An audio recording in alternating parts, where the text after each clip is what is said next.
We're going to be talking about how to mentor trainees in scientific communication today. It does say faster, better, and simpler. I'm looking for kind of a different approach to mentoring scientific communication. This is a mini version of a half-day workshop that we have. But I hope by the end of the presentation today, you'll have some ideas and have learned some ideas from your colleagues about ways to approach this type of mentoring in a more enjoyable way. So we want to equip the trainees, but we also want to make the process a little bit less arduous for mentors, which it can be sometimes. Okay.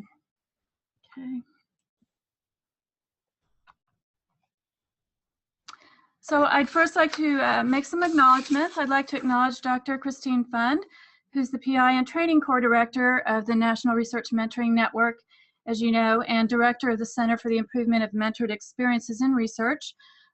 She invited me to give this webinar, and she's been a great colleague for many years now. I'd like to acknowledge our funding source for the study behind this webinar today that the mentoring skills are based on. That was National Institute of General Medical Sciences, and our grant was named Improving Retention of Minority Trainees, Mentoring and Scientific Communication Skills. My multiple PI on that is Shine Chang, who I believe is in the audience today, and my other members of the research team are Hua Young Lee and Cheryl B. Anderson. I'd like to thank them for all their hard work on this project, and also to Shine for lending me her computer today when mine died completely. So she also even set up the background with some beautiful orchids so we would have a nice video for you, but unfortunately that was not to be, but I do appreciate it. All right, so a little bit about me. I am PI on the Scientific Communication Skills Research Grant along with Dr. Chang, and I'm a co-director of a research training program in cancer prevention at MD Anderson Cancer Center. And I am faculty in epidemiology, but I am not an epidemiologist. I am a linguist, and this is a little bit about me that will give you some context as to why I look at mentoring and communication skills the way I do. My bachelor's degree is in Russian language. My PhD is in cognitive linguistics. I've done anthropological fieldwork in Japanese, Hungarian, Tarahumara, which is an indigenous language in Mexico, and some others. I did a postdoc in intercultural communication strategies and styles. And for many years after that, I did training and consulting in intercultural communication and negotiation outside of academia. I joined MD Anderson about 13 years ago to direct their scientific communication educational programs, and that was a staff position. And in that position, I created a customized scientific ESL program, which is still operating. And then I moved to a faculty position to work on the NIGMS grant that I just mentioned, and from there we have developed a range of skills and approaches for training scientific communication in the research setting. So my approach to language is probably a little bit different than most of you, and that's what underpins much of what you'll hear today. And for me, words and grammar are like cells and pathways for a biologist. So this to me is kind of what I live and breathe. So why is this topic so important? So, well, as you know, scientific communication is critical to career success for research trainees, but not just in academia, also in industry, in science journalism, in entrepreneurship, in teaching, and many other modes of talking about or practicing research. But also, mentoring language skills offers a really rich and largely untapped resource for broadening participation and for retaining trainees. So there's a lot you can do with scientific communication to enrich your mentoring. So it's a nice resource for the mentors. And it's also a big part of the trainee's life, but it's also a big part of the mentor's life. I've talked to many mentors that tell me that they were up until 1 o'clock last night editing a trainee paper, or they've been rehearsing with a trainee for days and days, and it's just not happening. And I hear about a lot of frustration with some mentors trying to get trainees to the level of proficiency that they would like them to be at. So hopefully after today, if you're experiencing any of these barriers, it'll be a little bit easier and hopefully more fun. So, oh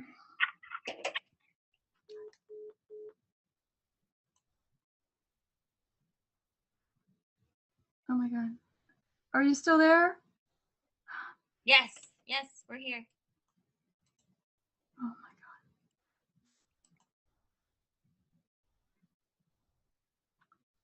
my God. Alexis, can you text me, please? Oh my God.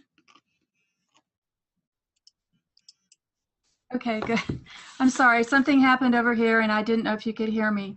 I wanted to do a kind of a little pop quiz here that you can type into the chat menu what your response is. Alexis, do you have that quiz about the recent survey of 8,000 trainees? Okay, so can you see the questions now? I sometimes or often rewrite large sections of trainee writing or even whole manuscripts. Wonder what to do about those shy trainees who won't talk. Find myself feeling vaguely skeptical about the intellectual or academic abilities, and that should say of trainees with heavy accents, or none of the above. And hopefully we'll be seeing some of the answers to that. These are some of the things that mentors have told me that they experience in mentoring. Okay, I'll move on here. As I'm seeing the poll results, 42% wonder what to do about those shy trainees who won't talk. 17% say they rewrite large sections of trainee writing or even whole manuscripts. I'm glad that that number is not higher than it is. A quarter of you say none of the above. Okay, so this is good news. All right, I'm going to continue on now. So the goals for today's webinar are to gain a deeper understanding of the role that language skills play in training and in retention and research careers, to expand our notions of what it means to mentor scientific communication skills, and to consider some concrete strategies for making a difference. So when I say a deeper understanding of the role that language skills play, what I really mean is that language skills are not there just as a vehicle for producing manuscripts and posters, because they're so deeply a part of who we are as individuals and as members of family and friend and work groups and cultures and as professionals. They really have everything to do with how trainees experience their lives as scientists and their role in a community of practice. So let's dive a little deeper. So the slide you see right now with two heads and it looks like a wire between them, this is the kind of oldest traditional structuralist view of how language works. It's a very cognitive type of view. It's you have a thought in your head and you put it into language, send it over to the other brain. The brain absorbs that thought, understands it, and responds to you. So that's one way of looking at language, and that's a valid way. But there's other ways to think about language too. So language is also part of our identity, and so it's an affective part of our lives. So everybody has a different communication style, different vocabulary, grammatical systems, accents, and all societies use these styles and differences to establish identity. It's a normal part of life. So the way we talk is often who we see ourselves, who we are. So we also have very deep emotions about that. So our identity is important to us, so we have strong feelings about it. And it's important to take that into consideration when you are mentoring your trainees, and I'll be talking more about that, of course. And finally, language is also social. It's the way we communicate with other people, and it's how we join social groups and navigate our position in social groups. So different groups have different ways of speaking that identify their membership, and linguists call this a register. So if we're talking about scientific communication, academic style of language, that's actually referred to as a register in linguistics. And our master of this register shows whether we're kind of bona fide members of the community. You know if someone is an academic or a research scientist by the way they speak. And if they don't speak in the way that you expect of that, then you might have a question about what their exposure to research or academia might have been. So to kind of sum that up, since language is thinking, it helps us develop scientific literacy, begins and flourishes in the lab with the mentor.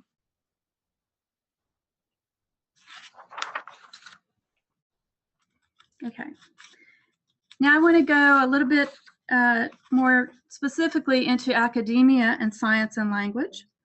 If a scholar speaks or writes in a certain way, we use that to judge maybe how sophisticated they are, how well trained they are, and how long they've been in the field. That helps us know, and it's just a part of life. Most people, finally, are unaware of the attributions they make based on this. We make attributions about this all day, every day with everyone we meet, but we kind of forget that the way someone is speaking is helping determine how we see them as an individual. So have any of you ever experienced any of this? I think we have a poll for this, and I'd like to hear any feedback that you might have if you have ever had or seen any issues of people being responded to by the way that they speak. Okay. So if you can see the pictures on the screen right now, this is probably, as many of you know, Eliza Doolittle in My Fair Lady. And this is probably the best example I can give that illustrates how we are perceived as human beings by the way we speak. If you don't know this movie or this play by George Bernard Shaw, it is about a street vendor who speaks with a very heavy, low prestige accent. And a linguist comes along and makes a bet with his friend that he can transform her into someone who will be accepted in the highest levels of society by changing her dialect. And that is actually what happens in the movie. So what we learned from this is actually that the way we speak is kind of an acid test for detecting whether someone really belongs or not. And the movie highlights this point. Okay, so I see some responses in the poll. If you would like to elaborate on any of that in the chat box, I invite you to do that. And this is just kind of the way language works, rightly or wrongly. As I said, this is the water that we swim in.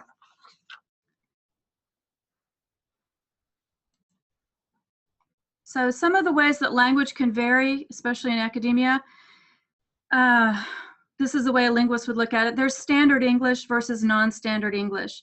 Standard English might be what you would hear on the news at night, is usually how it's defined.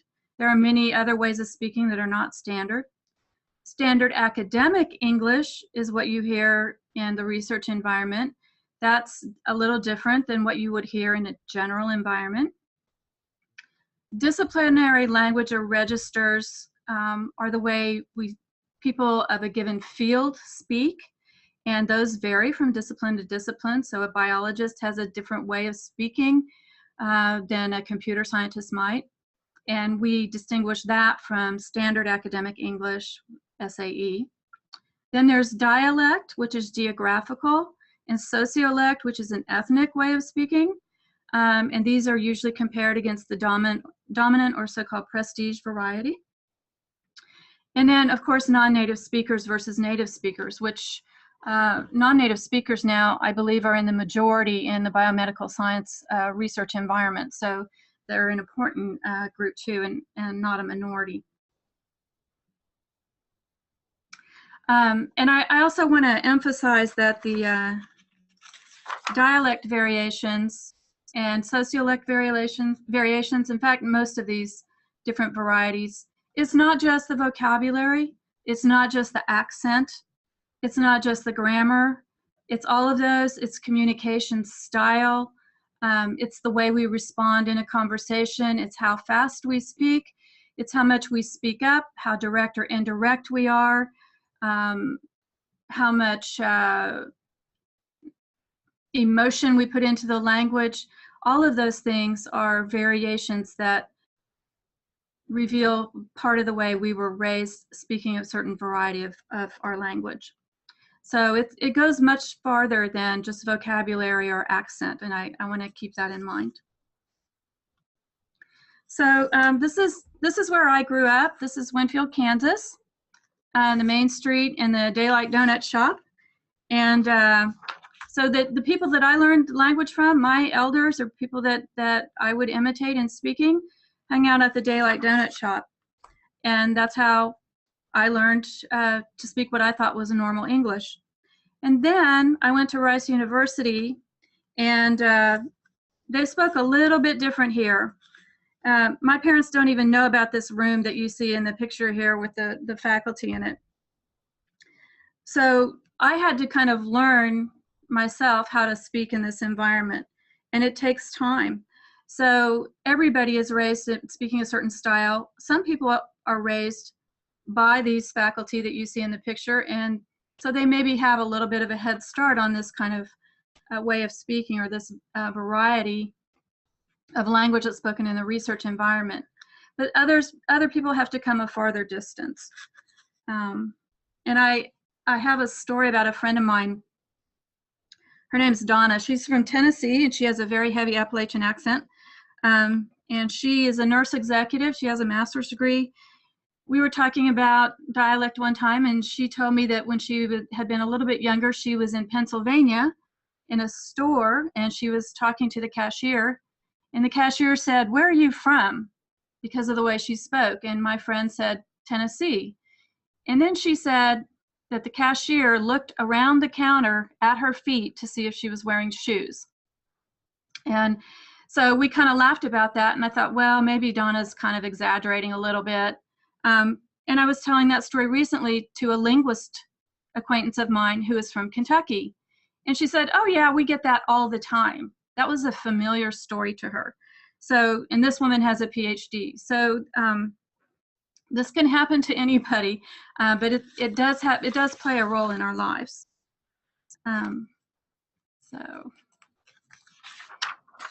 So I've got here a few quotes from different research trainees who speak different language varieties and what it feels like to them to be in the research environment.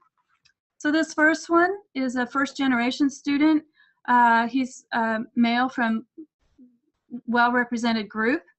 And he says, "I'm a scientist and I think like a scientist, but I don't feel like I fit in with the community at all. It's very lonely." So this is an example of something a first-gen person might feel. This one is a bilingual Spanish-English senior postdoc. And she said, "I was considering a faculty position, but I'm reconsidering academia now based on thoughts of my ability in scientific communication."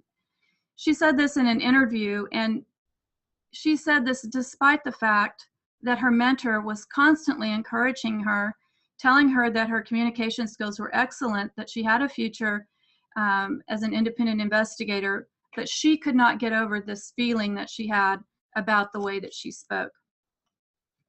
And finally, this last one, this is from a first-generation trainee who was also, I think, from a rural background and went to school in California in an urban area. He's a doctoral student, and he kind of captured what a lot of this experience is about in this quote.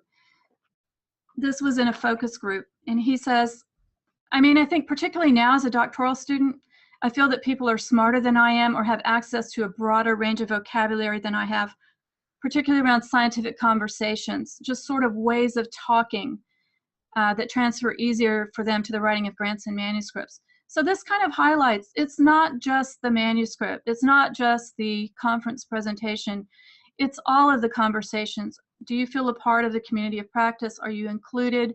Do you feel like you belong? And then he goes on to say that he felt like he was out of his league for quite some time, and that he spent a lot of time trying to observe other people, to imitate the way they speak, the way they write, and act the way they do, so that he can join this culture. So these are some of the things that we want to address as mentors in scientific communication skills, not just the cognitive side. And so, obviously, as you know, problems can arise when dialect or sociolect is linked with characteristics such as intelligence, trustworthiness, and other character traits. Again, people rarely realize they're doing this. Yes, I see Stephanie House mentioned American tongues is excellent, yes. And there's NPR has a series on code switching, which is very good. And then there's Do You Speak American, which is a more recent PBS series, which is excellent as well. So, prescriptivist view. This is, linguists refer to a prescriptivist view as looking at language as something that is either correct or incorrect. There's a lot of judgment attached to this sometimes. But hopefully, as mentors, we can take a more developmental approach and look at all the aspects of that the trainee experiences in language, the affective side, the social side, and be mentors in a more intentional way to help the trainee kind of join the community of science. So from our research, what we know so far from our survey, we have done 2 surveys over 8 years.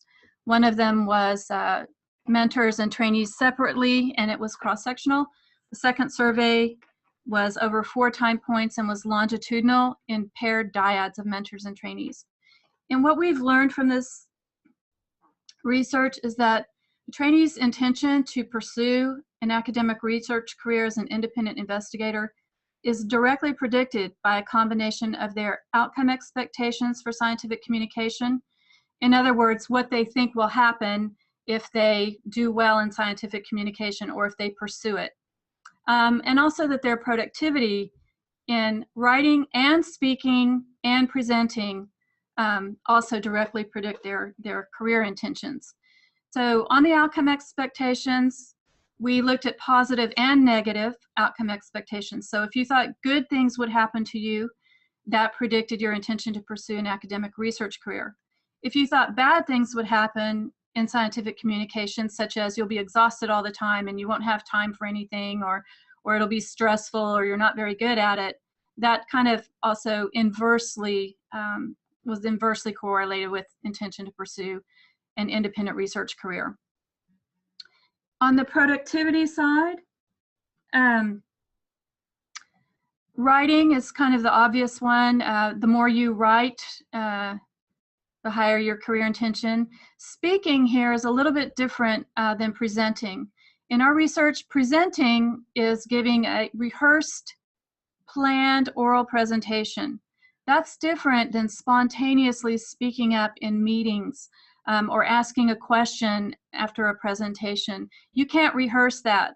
So it's a little bit more stressful in certain ways than presenting is, because you can't plan it. You have to know just on the fly how to say what you want to say. And we have found that speaking is a very, very strong factor in how trainees view their scientific communication skills and their comfort in the language, in the linguistic aspects of research. We've also found that self-efficacy is an indirect predictor of intention. We also know that the mentoring practices predict their positive outcome expectations and trainee self-efficacy. So yes, your practices as a mentor do affect the trainee, but these are the trainees' reports of the mentoring practices, how they describe their mentors as working with them on scientific communication skills. So we did ask the mentors what they did, but we found that agreement between mentors and trainees about what the mentoring practices and style were they were only congruent about 25% of the time. So the 75% of the time, they don't agree on what the practices are and what the style is. So what really matters is what the trainee thinks about it. Okay. I also want to point out that productivity, how much writing, speaking, and presenting they do, that predicts self-efficacy rather than the other way around. So what that means to us is that the more you engage in scientific communication of all types, the stronger your self-efficacy, rather than having strong self-efficacy and then wanting to go ahead with it. So this is just a quick summary. All modes of communication matter. Productivity in and positive outcome expectations for scientific communication are direct predictors of intention to remain in a research career, and mentoring practices matter. What about language variety? We did look at different language varieties, sociolects, dialects, first generation, and we found that the language variety matters as far as their comfort in the research environment, feeling of belonging, even more than their reported generational status as first gen or continuing gen, and more than race or ethnicity. So a lot of this is located in the language. But the trainees who reported speaking a non-standard variety of English also had higher positive outcome expectations and higher interest in doing scientific communication, and their career intentions were also strong. So it's an optimistic picture. They might feel a little more discomfort, but we're glad to see that it doesn't appear to be a barrier for them in continuing with their careers. So let's go into the mentor's role right now. I'll talk a little bit about what mentors can do to be a positive influence in this process. So we have been looking at scientific communication mentoring with a two-dimensional model that is based on Balmarin's parenting model. And this model was presented just recently at the Understanding Interventions Conference in San Antonio by Hua-Young Lee and our other colleagues. And in this model, there are kind of two dimensions. One is demandingness, how demanding is the mentor? The other is responsiveness, how responsive is the mentor? So demandingness means asking trainees to do things, putting requirements on them that they produce certain research products, asking them to get up and give a talk, etc. Responsiveness is how the mentor encourages and supports the trainee in this process. So in this kind of model, when you see high responsiveness and high demandingness, you have an authoritative style. And this is where the mentor and the trainee work together to do a lot and to do it in a positive way. Low demandingness and low responsiveness is what is called a neglectful style, where the mentor is just not engaged at all, not supportive, but also does not push the trainee to achieve. The authoritarian style, which is low responsive and high demanding, is a type of style in which the mentor insists that the trainee do certain things, do them their way with no discussion, and does not support them in doing those things, and is more like a boss than a mentor. And then the permissive style, which is highly responsive but low demanding, is supporting the trainee and being encouraging, but not really giving them the push or the guidance that they might be needing.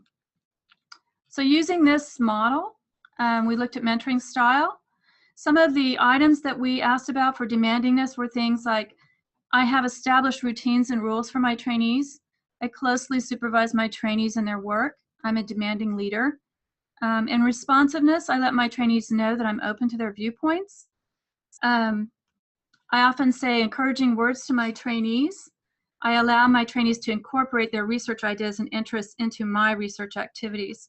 So for responsiveness, this is more of letting the trainee be an individual and participate in the mentoring process, to be an active participant, not just taking orders from a mentor, so to speak, and also being supported and encouraged by the mentor that they are doing well, that they can succeed, and that the mentor will help them find ways to succeed. So these are what we looked at in the questionnaires. And one finding that we have is that the authoritative style, which is, if you can see this chart, this blue line across the top is the authoritative style. And as you can see, it's higher than the other 4 lines and reflects the trainee's intention to pursue an independent research career. The other 3 styles were a little closer together, but the permissive style seems to be the second best, authoritarian, third best, and neglectful seems to be the style that is least helpful to the trainee in, as far as supporting their career intentions. And you can see that this remained pretty stable over the 4 time points of our study. This goes across about 25 months here.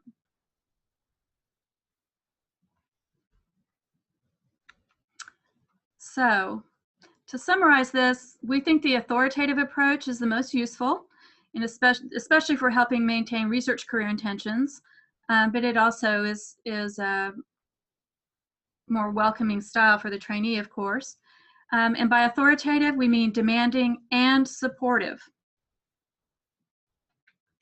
So what does this look like? What does an authoritative mentor do with respect to scientific communication mentoring?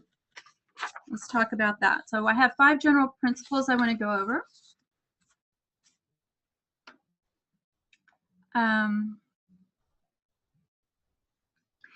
In our study, there was a question about what level the trainee is at. We looked at PhD students and postdocs. The longitudinal study had more graduate students than postdocs, but the authoritative style was generally preferred by both levels because it gives the trainee room to participate and grow and be their own person, but it also supports them in the things that they do need to be guided in. So I hope that answers the question. So first principle, get organized. So think about what you want your trainees to do with respect to communication skills. What would it look like if your trainees had really great communication skills? How would they get there? So what program would you suggest for them? Just like there are research milestones, you might plan out some communication milestones.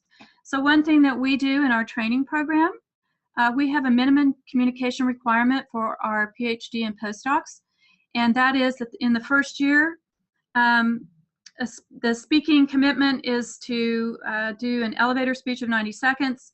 In the second year, they do a 10-minute research talk and a 10-minute TED-style talk for a lay audience.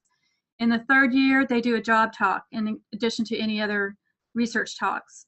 And then I've given a different example here of another way you could organize it. So for the first year, you might require that students serve as a discussion leader in a journal club to kind of activate the speaking skills. It has to be spontaneous, not rehearsed. So being a discussion leader is a good way to do that. Or you can require that they ask at least one question every time someone gives a presentation. You want to make sure that they're putting their hand up and asking those questions. That's also another good practice. For presenting, one of the reasons we use the TED Talk and the scientific elevator speech is that a lot of trainees don't have results yet, and they're not planning a research presentation in which they report results. You can do these kind of talks with no results. So even trainees who've only been there for a month can give an elevator speech about what their research plan is and what they expect to have happen in it. That way they can get experience presenting without waiting until it's a high stakes issue like a oral presentation in their second or third year. You can get them going on this immediately. And for writing, you might ask them to write mini reviews of 3 new articles and share it with the lab or share it with the class. Write these mini reviews for you so that you can keep up with the research. one thing we encourage is that these communication activities be actual communication events and not just done for a grade. There's something about doing them for a grade that takes a little bit of the pride out of it when you know you're doing it as a real part of the scientific community. You are more invested in it and usually more interested in doing it. So, second principle, understand and encourage. Oh, I also want to encourage you, if you have examples of other strategies that you're using as I go through these principles, please put them in the chat box. I can give some, but I'm sure a lot of you can add others as well. Of course, be very encouraging and understanding writing, speaking, and presenting, because it can be intimidating to be new to the club. Those trainees that don't want to speak up, they need to be encouraged to speak up. One thing we do is we give examples of ways to ask questions, like a list, a written example of little scripts for questions that they know is a safe way to ask a question. So if the trainee wants to maybe challenge something that the speaker said and they don't feel comfortable doing that, you can give them a little script to say, could you tell us more about what you meant about that pathway? Or could you go a little bit more deeply into that? That way, asking the question is less likely to be threatening to the trainee. Or if they have trouble interrupting, which I find a lot of non-native speakers, they want to talk, but they don't know how to interrupt politely, and they keep waiting for their chance and they can't find it. So in one class, I just said, okay, what you do in this situation is you say, can I just jump in here? And then you start talking. After I did that, they started interrupting constantly. And they were always saying, can I just jump in here? Can I just jump in here? So sometimes they just need a little script to get started, and then they will feel more comfortable and then kind of get the hang of things. So you can support them in doing that. Another way, another strategy I've used is to get questions from advocacy and inquiry. They have ways of asking questions that are very respectful and very safe and very productive, and sometimes I give those scripts to trainees as well. Provide structure. So I have my picture here of people building Rome, because this means Rome wasn't built in a day, right? So express some expectations at the outset as soon as they join your lab or your class. Set some milestones for communication that are not waiting for final products. Set some deadlines. Scaffold the learning activities. Start with something fairly easy and simple and graduate them up to more complex and demanding levels. So put that structure in there for them and tell them that's what you're doing and that's what you expect, and then follow up with them to make sure that they fulfilled that. So some examples here might be, you could establish a rule that says that every trainee manuscript that is submitted to you has to go through a pre-edit with somebody else before it gets to you, so that you don't have to look at it and be thinking all about the grammar and the sentence or and the paragraph organization and that kind of thing. You can say, don't submit this to me until somebody else has looked at it. You can set up competitions for writing and speaking so that they have a little bit more of a chance to work on their skills. You can have a local writing expert or a speaking expert come in from time to time. There's probably an English department somewhere near you that has a writing TA, or you might have a writing center at the university. You could even, if your institution has it, sometimes there are professional meeting facilitators, and you could ask one of those facilitators to come over and explain to your research group how to facilitate a good scientific meeting and just get a little more information on that. So that way they have some activities that help them build on this, and it's not all on the mentor.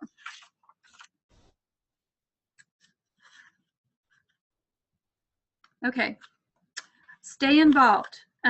This just means keep with it. Want to avoid the neglectful style. Work with them on their scientific communication continuously, and not just when they have a high stakes deadline. Check in with them on these things. If you've established these milestones or particular products that they're supposed to do all the way along, make sure you check in with them about that. How are you doing on that elevator speech? Show me what you've got. So as long as they know that you know and you care, that's the way an authoritative style would be expressed, and it lets them know that it means as much to you as it does to them. If you're in a meeting, for example, and there's that one quiet person that doesn't talk, you can say, "Hey, Katrina, we haven't heard from you yet. What do you think?" Until Katrina gets the hang of speaking up and feels a little more comfortable. Finally, respond and guide. I'm going to talk a little bit about suggestions and feedback here. I don't know if you've seen Dan Ariely's TED Talk on what makes us feel good about our work. I think it's an outstanding talk. And his research in behavioral economics shows that people who get no feedback become discouraged very, very quickly and give up and quit participating. So trivial feedback like spelling corrections or pronunciation corrections, things that don't have to do with the content of the communication, if you give only that, it's probably not very encouraging to the trainee. And I actually had this happen to me recently. I asked a colleague to look at a paper I was going to submit, and that colleague returned the paper with nothing but vocabulary and grammar suggestions, which were basically her own style. It's not because they were mistakes, it was her own style. She didn't say anything about the content of the paper, and I felt bad even then. So you can imagine a trainee who's still, developing confidence in their scientific abilities can be really shut down by not getting the right kind of feedback. So some guidelines on feedback. It's not about praise. It's about giving honest and responsive feedback. So on the first pass, if you're looking at a manuscript or a paper, just focus on the content and ideas on the first pass, respond to it, and then say something like, now work on the, after you get this in place, work on the grammar and spelling or paragraphs, for example. But do not fail to comment on their ideas and point out any conceptual strengths. Please do not rewrite trainee papers. I know a lot of mentors who do this in desperation at the 11th hour. And so guess what? The trainee doesn't learn. The trainee is discouraged. The mentor is frustrated, and we don't move forward. And it's not a sustainable model. So this is one reason I strongly suggest that people start early so that trainees have the chance to develop their scientific style over time. When you do correct any grammar in written documents, most composition professors recommend that you circle or underline errors, but not correct them. So if you see, an ungrammatical sentence, you can underline it and say this needs to be fixed, but you don't fix it for them. And you tell them, because you're staying involved, you tell them that it's their job to go find that out, and that you don't want to see it again until that's all fixed. Okay. Also, resist the temptation to insist that your style is the only style. I think some mentors, especially highly experienced mentors, worry that if the trainee doesn't write the way they write, they won't get published. And that usually results in a lot of unspoken pushback from the trainee and alienation. So I don't recommend that. You can give suggestions, but if it's a style thing and not really a comprehensibility issue, then it's better left to the trainee to develop that on their own. Finally, I recommend giving directive rather than judgmental feedback. And what I mean by that is, don't just say something is bad. Instead, say what needs to happen for it to be better. So instead of saying this is disorganized, you can say something like, restructure this paragraph to make it clear. Provide a topic sentence. Or instead of saying too many passives, you can say, please use the active voice. Or if this is wordy, say shorten your sentences or focus on 2 or 3 key points, etc. My personal favorite is illogical. I often had professors write illogical on my papers in school. And if I had thought it was illogical, I wouldn't have written it. So I needed a little more help on what they meant. So that type of thing can be less than helpful. So you may have to help them see what the logical error is, or they could talk about it with maybe someone who's a little bit senior to them. Another way to work on this is many labs have a postdoc or a senior graduate student who loves to write and edit and is good at it, and you can make that person the go-to person. We had a trainee, a postdoc here at MD Anderson who wanted to start a volunteer trainee editing service, and I thought, wow, what trainee has time to volunteer to edit? They got more applicants than they could accept for that program, and they had to compete those applicants to do free editing. A lot of people are interested in that. So try to find the person in your group who can help you perform that role.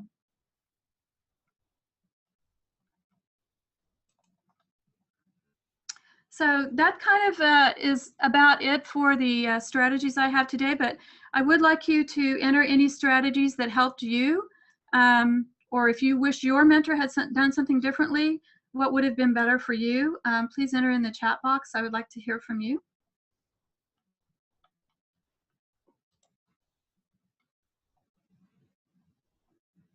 So for the strategies review, remember all 3 modes: writing, speaking, and presenting. Share your expectations and mentoring plan for scientific communication. Scaffold the learning stage by stage. Provide directive feedback and let the trainee learn. Provide multiple opportunities to communicate and acknowledge them. So we're looking for a mentoring practice and approach that starts early. It's engaged and supportive. It encourages all modes. It's organized and intentional. Prioritizes productivity at all levels of communication. Heightens outcome expectation and introduces your trainees to a community of practice. Okay, so what should mentees, one question, what should mentees do if their mentors are not in the most productive category? Does this refer to graduate students? I would suggest that they find other ways to communicate and practice their communication. I'm assuming that there's not the ability to create a lot of manuscripts from that lab. It doesn't have to be a manuscript. They should be communicating all the time. They can write reviews. They can write commentaries. They can help write cover letters for grant applications, anything that they're writing. Writing things up for journal club just to get in the hang of it. So if the mentor is not the most productive, that's an issue, of course. Maybe they can work with another team on something and be a part of a presentation or a manuscript. But saving everything for a key manuscript is not really the most productive practice anyway. So I think that's without knowing more about the situation, that's what I can say right now.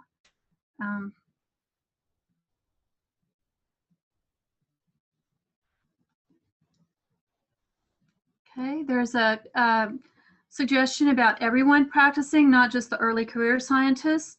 That's great.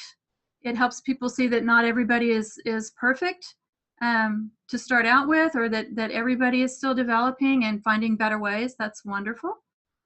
Another one, having a team of mentors, regular and consistent meetings, and setting clear expectations. Absolutely.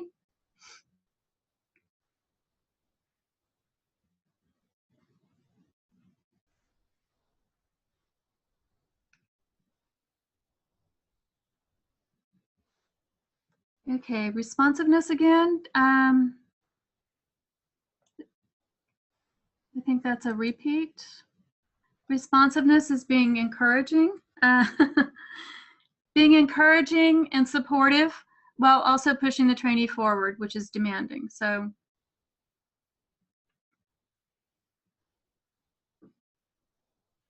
okay, so I know we're over time.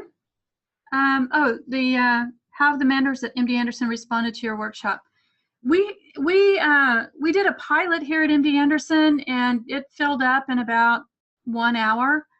And then we did a version at the Understanding Interventions meeting, and that had between 40 and 50 participants. I did one at New Mexico State University, which was well attended. So there seems to be interest from the mentors, especially more junior mentors. If they don't really understand what it's about, sometimes they're a little bit curious. It's hard for people to imagine what it could be, but if they have enough information about what they're going to learn, they're typically pretty enthusiastic. So you have my email address. I believe this will be available in the future. So Alexis can address that. My email address is on here. I welcome any questions or discussion from you. And I hope you enjoyed the session. Please continue to send me any great stories or examples or suggestions that you have. We're building the bank of mentoring practices as we go, and I really encourage participation from all of you. And thank you so much for attending. Thank you to Alexis for organizing all of this. I really appreciate it, and I hope you enjoyed the webinar. Thank you very much, Dr. Cameron. Also want to make note that this webinar will be available on the National Research Mentoring Network's YouTube channel, so please subscribe to gain access to all of our career development webinars. Thank you again for taking the time to watch this insightful webinar, and have a wonderful day.